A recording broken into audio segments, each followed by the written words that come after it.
एक समय की बात है। एक घने जंगल के बीचों बीच एक गुरुकुल था। वहां दूर दूर से बहुत सारे बच्चे पढ़ने आते थे। गुरुकुल में शिक्षा का माहौल हमेशा शांति और अनुशासन से भरा रहता था।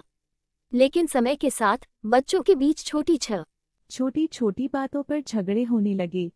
धीरे धीरे ये झगड़ा रोज का हिस्सा बन गया और बच्चों के लिए लड़ाई करना एक आदत सी हो गई।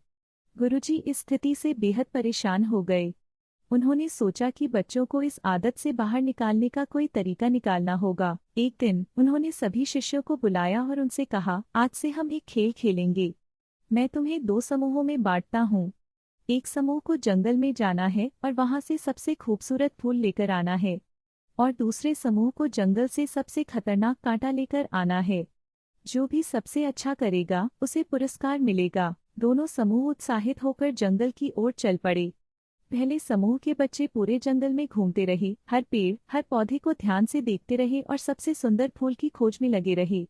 उन्हें बहुत से खूबसूरत फूल मिले, लेकिन कोई भी फूल ऐसा नहीं था जिसे देखकर वे संतुष्ट हो सकें। वे बार बार एक दूसरे से सलाह लेते और फिर आगे बढ़ जाते। दूसरे समूह के बच्चे भी कांटे की खोज में निकल पड़े।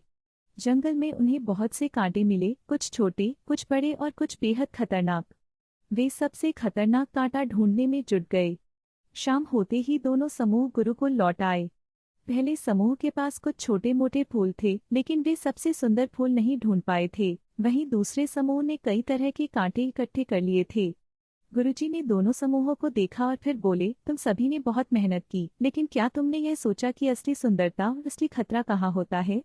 सभी बच्चे हैरान होकर गुरुजी की ओर देखने लगे।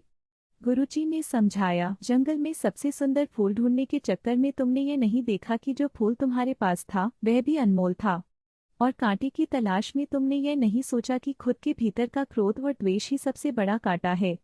इस लड़ाई झगड़े ने तुम्हारे मन में कांटे उगा दिए हैं।